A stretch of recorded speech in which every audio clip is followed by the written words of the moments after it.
Day 23, Brazil against Belgium. For the first time ever, the World Cup was going to have a semi-final without seasoned and perennial contenders. Brazil, Argentina and Germany and Italy, who never made this 2018 tournament in Russia. The new team on the block, Belgium, were a step away from their first ever World Cup final. It was a handing over from the old guard to the new. Brazil, the 5-time world champions, against Belgium's golden generation. It was worthy of the final itself. The team ranked number 2 against the team ranked number 3. The statistics for both sides were impressive. It was Brazil's 7th consecutive quarter-final appearance.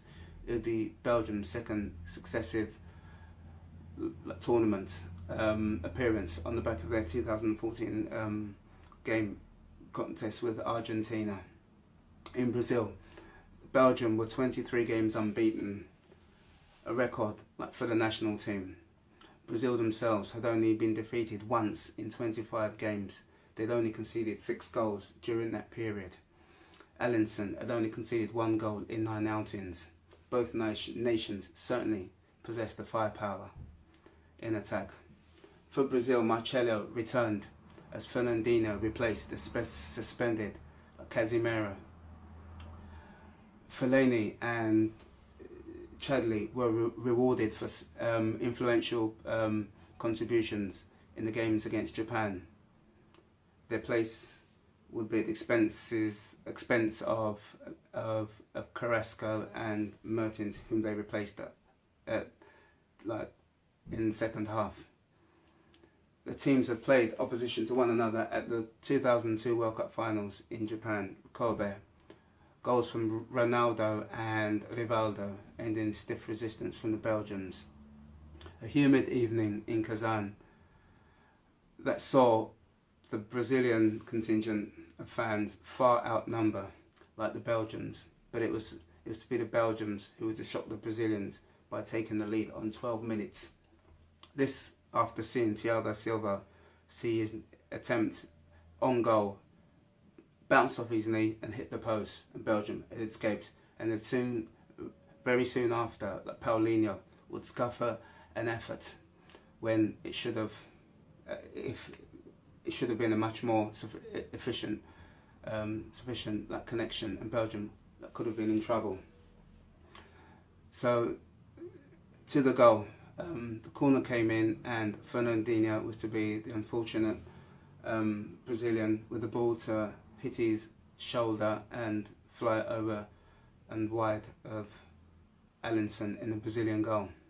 Further, there were to be further rocks when Belgium, following a very swift break, Lukaku showing strength, power, and then the vision to lay the ball off for De Bruyne breaking through on the right, and Brazil were opened up clinically with De Bruyne's right-footed drive low into the corner, giving Alisson no chance in the Brazilian goal. It was an exquisite finish.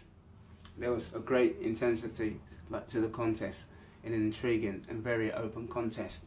Courteous was in tremendous form, first denying Marcelo's low drive, and then Jesus almost scrambled the ball in, and it was almost Jesus again with his another header. And then Munio had to be on the alert to deny a deflected effort off Munio with the right hand, sending the ball away for a corner. It was so fascinating with De Bruyne, Hazard and Lukaku in top form. Lukaku leading the line, showing the power and the strength, and just holding up the ball like never before. And yeah, Brazil was certainly chasing it as De Bruyne, now evidently playing further upfield in this contest, looked to finish it. An exquisite free kick over the wall, touched over to safety by Alisson in the Brazilian goal.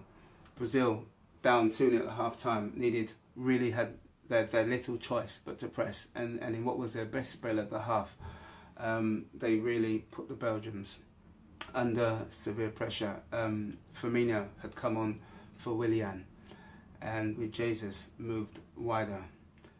then the striker, the newly installed striker, was not too far off from a sufficient touch to take the ball over the Belgian line. And then Neymar, for diving, saw claims for a penalty waved away as Jesus too. And then the most contentious moment of the match, when Neymar went down under challenge from Vincent Kompany.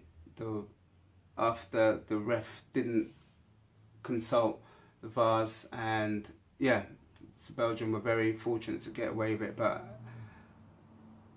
it would seem that Neymar's reputation as for feigning injury and simulation and cheating was to go against his side, and Belgium had gotten away with it. It could have been a penalty.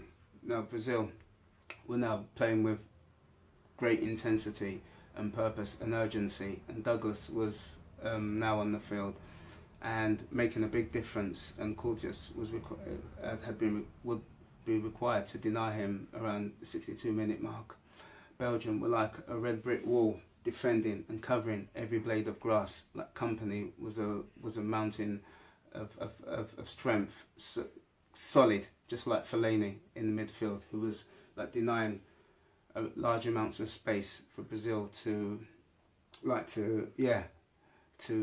really take advantage of. But then Brazil were open to like the counter, and Hazard, like, he tried to finish it, but he could have like passed it, but his effort went low and wide of the left hand post.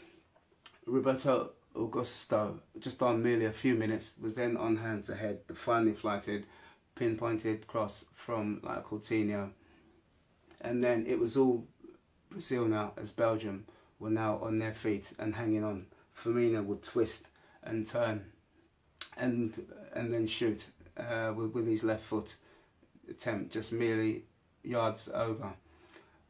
Neymar perhaps wanted the ball played back to him, and then Augusto back in on goal from the finely threaded ball in from Coutinho was wayward, and agonisingly it went past the post. But Coutinho was equally wayward with an attempt fashioned by Neymar.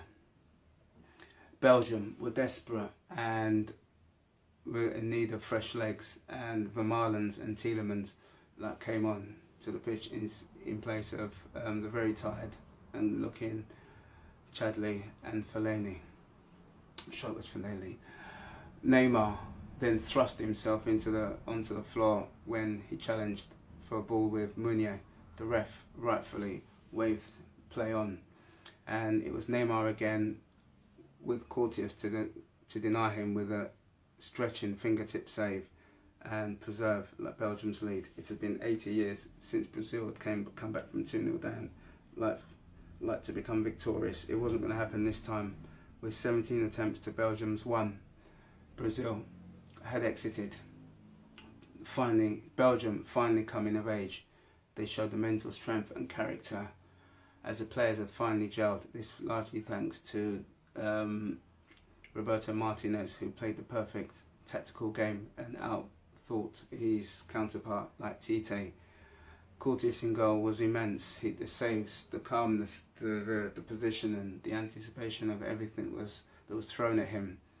And it would be a day long remembered. It would be a day long remembered from Belgium's, and Brazil and Brazil, like their previous 6 defeats, all at the hands of European opposition, would have to wait until Qatar, but they would go home, and Belgium would go forward and proceed with a great chance to finally, for this golden generation, to finally make their mark on the world of football.